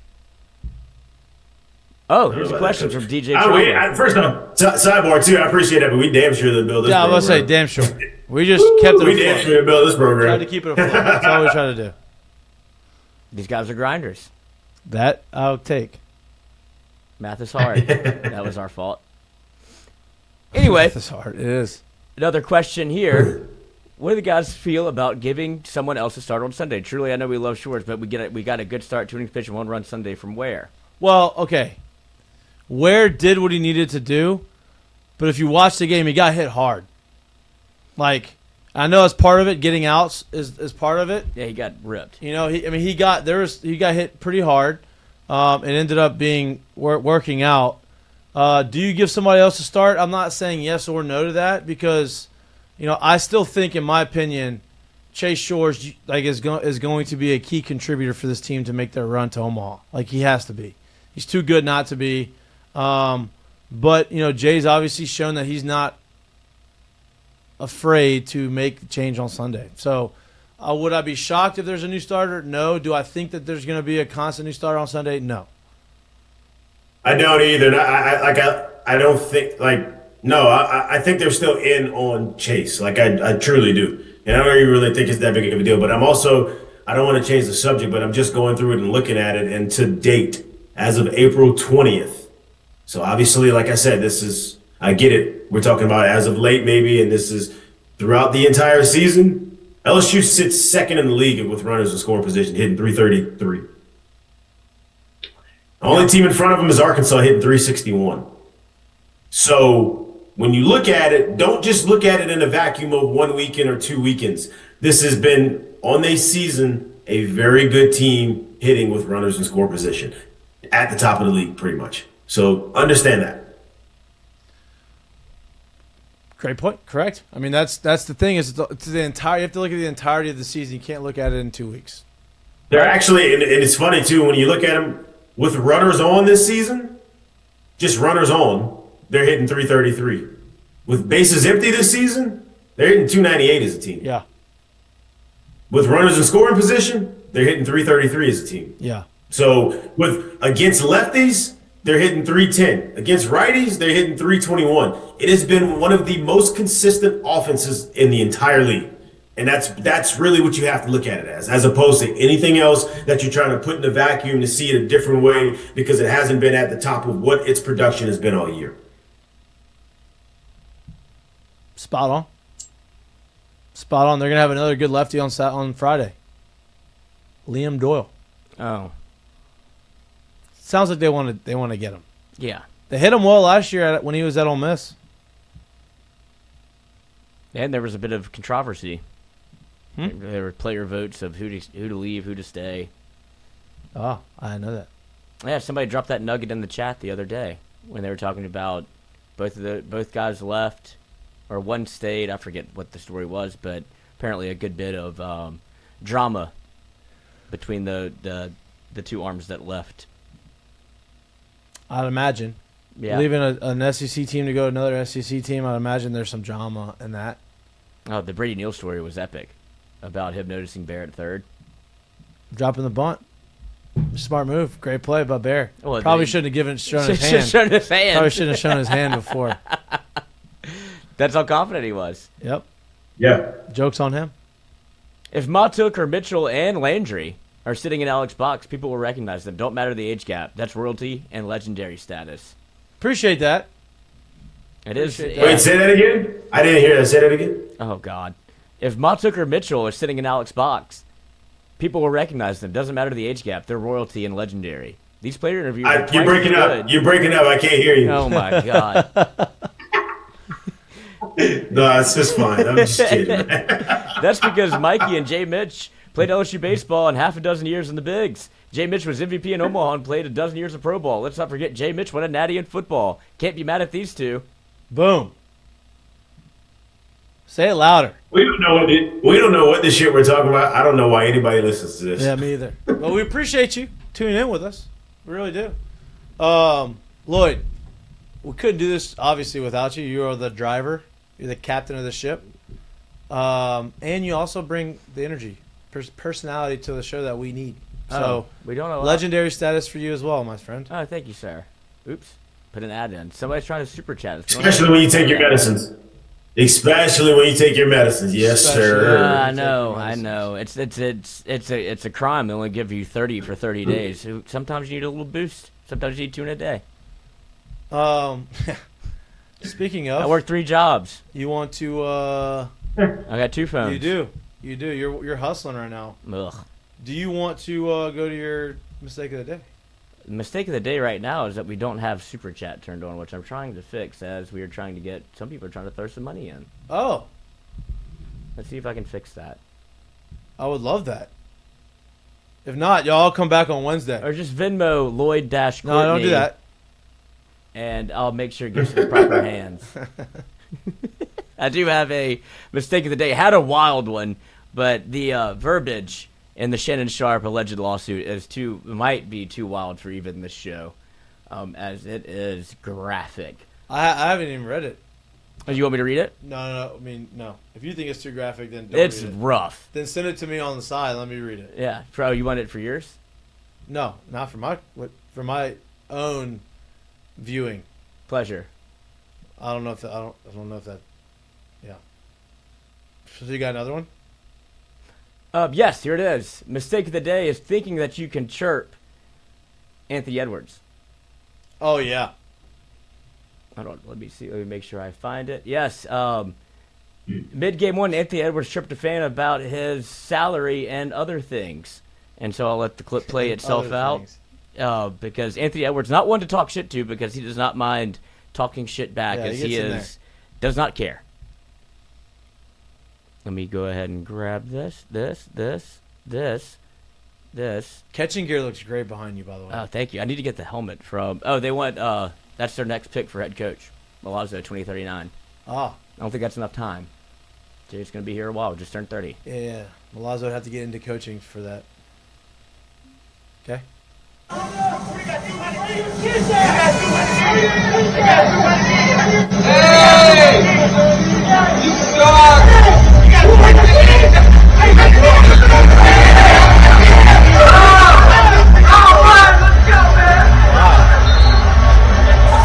Wow.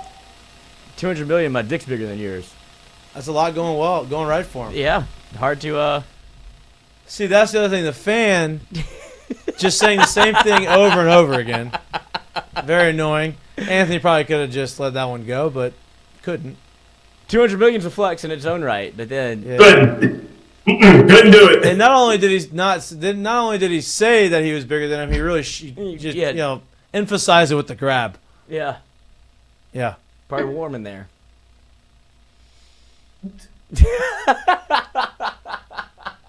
Sure. All right. I didn't say it. He did. That's Oh boy. probably should have kept that one to himself. Curtain call. Yep. Thank you. Oh, also, side note, curtain call, your guy, Nick Castellanos. Obviously, rest in peace to the Pope who died. He did it again. It had to happen. Nick Castellanos to hit a home run, plus 425, the most bet player prop of the day across all events by both total bets and total handle. If he does this, is he all time? Yeah, he's a Hall of Famer. Yeah. But rest in peace. What time's their game? Let's check. How is Nick doing this year?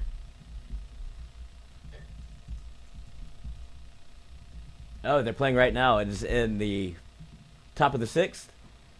2-0 Mets. So obviously has not had a homer. Well, thank you, Michael. Yes, that's very apparent. But I did bet it. I was a part of that number.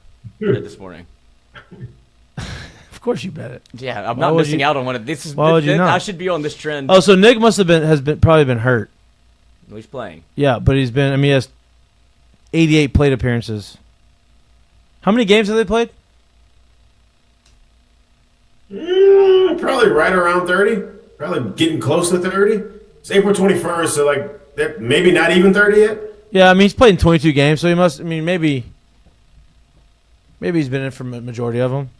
And for hitting 304 with 3 homers. Just a little brief oral history on Nick Castellanos and why this is so highly bet on. May 1st, 2011, Castellanos hit his first professional home run in the minor leagues on the day Osama bin Laden was killed. July 5th, 2021, he homered during a Kansas City Royals broadcast eulogizing a World War II veteran. May 30th, 2022, he hit a home run as Phillies broadcaster Tom McCarthy paid tribute to fallen service members on Memorial Day. June 11th, 2023, he homered on the day I-95 collapsed in Philadelphia. July 13th, 2024, he hit a home run on the same day as the assassination attempted on former president, now current president, Trump. So, yeah, and then there's the obvious, there's a deep fly to left by Castellanos. Yeah, flair for the dramatic. That's big what some moments. would say. But another curtain call, sneaky one. I read the story today as Campaign obviously put up a great campaign in his first playoff game. As a rookie, Campaign didn't appreciate his overall rating in NBA 2K16, a 72 grade ranked 242nd player in the NBA, so Payne solved the problem himself. He created a new player, named the player Cameron Payne, moved all the sliders up to 99, and played a season that technically had 2 campaigns, refusing to acknowledge the lesser avatar. I got to give myself some love. Love that. Campaign was quoted as saying. The definition of playing with yourself in the video games. That's right. You know, I got 2 of me. That's it. Hey, whatever you need to keep the mojo going, I ain't mad at him. Me either. Jared, you got one? Yeah, I do. I sent it to Lloyd. This will be a video of one Ron Washington, who is getting to coach and manage the Los Angeles Angels right now, who are playing good. Playing some sneaky good baseball because they got a sneaky good player on the team.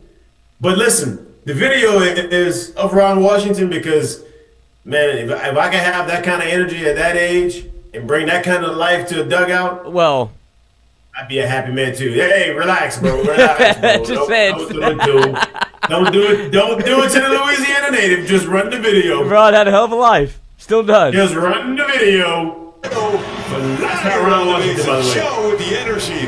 Wow, what a comeback victory. By the way, Daryl Hicks, first major league win. That was an absolutely back on the solve.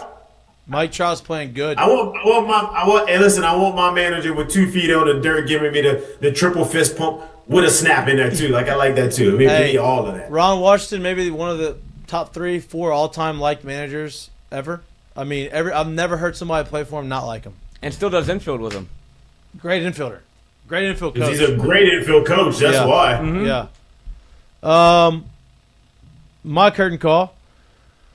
I put one in there. Don't have to play it because I got another one, and it's gonna be more of a verbal curtain call. Andrew Loop. Oh. He is grinding, trying to get back on tour, trying to qualify. Is in a playoff on the Korn Ferry Tour to win a tournament. Right now? He's waiting for everybody else to come in, but it's like a playoff in contention. I guess he's waiting for them to finish. I don't know. I just got the text. Playoff right now. I wish that they Monday qualifier. I wish they covered the Korn Ferry more like this because I would be to see people play for a card or be able to have an opportunity to play in a PGA event, especially somebody like Loop, who's obviously all the talent in the world grinder, but to have that, to see the emotion, the moment, like that means the world to them. So it'd be like having minor league baseball mic'd up, like, hey, if you play well today, you get called up. Right. And it's like, oh, if he gets a hit, he's going to go to the majors. Yeah. But this is actually what it is. If he wins, he gets the chance to play on the PGA Tour. Yeah, crazy. I wish I could watch it too. But shout out to him, curtain call, because that's pretty awesome. Very hard to do. Monday qualifiers, hard. I've been a part of many where you thought that if you shot 65, maybe you'd be there. go ahead and trunk slam. Got to get out of here. Go to the next one because 62 just came in. You're not even in the playoff. Like, made 7 birdies. No bogeys. Go home. Okay. Got to start making eagles. Wild. All right. And we got the video. We got the Jake video. Brown sent it in. Bye to the dog. Flip to the crowd. Nice. Legend. Man of the people. Man of the people. Great interview. Lived up to the hype. That was tough. Lived up to the hype. Looking forward to having all these guys on. Maybe all in one time would be great. Oh, yeah. That would be great. Maybe have a ping pong tournament streamed. Would be great as well.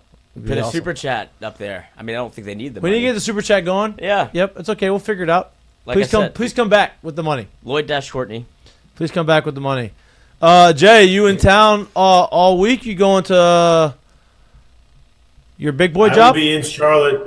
We'll be in Charlotte Wednesday afternoon, Wednesday night. So I'll be in Charlotte from Wednesday to Sunday this week. Okay, so I wish I was coming in town for this game, but I can't make it. Let him get you on the PJ there and back. That'd be nice.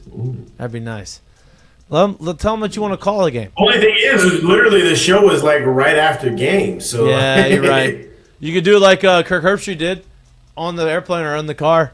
You know. I think it takes a little while to get there. Yeah. In terms of tenure. Yeah. Put me in touch with the right people. I'll tell them how to hook up Zoom. Ooh. Nah, you be in studio looking sharp as always. We'll be back live in studio this Wednesday. We appreciate y'all for tuning in. Please like and subscribe to our YouTube channel. If you can't watch us, but you like listening to us or whenever you get your pods, we've got a lot of compliments today in the chat. We appreciate y'all enjoying the show. We're going to bring you more content as we always do. Hopefully, or Coach Jay Johnson not in studio, on the show. In his office. Wednesday, they're off on Wednesday as a team, which will be nice. Big series. Big series. Get them well rested. Obviously, have a little practice on Thursday. Get ready for the game on Friday, Saturday, and Sunday. Like I said, we'll be back live. Anderson, extra day of rest. Usually bodes well. Yep, gonna be good. Last time that happened. Hey, big time Friday night matchup. Kate Anderson, Liam Doyle, going to be electric. Both some of the top pitchers in the SEC. If you're not going to be at the game, make sure you tune in because it is going to be a fun series. That'll be a fun one to start. We will talk more about that on Wednesday, kind of preview the game. Obviously, have a conversation with Jay. And then on Friday as well, getting everybody lubed up for the game. No doubt. We appreciate y'all. We love y'all. Thank y'all for the support. We'll be back on Wednesday. Jay, how was the show today? Yeah! It was a good one. That's where they got the celly from. No doubt. We love y'all. We appreciate y'all. See you on Wednesday. Enjoy the rest of your Monday. Peace.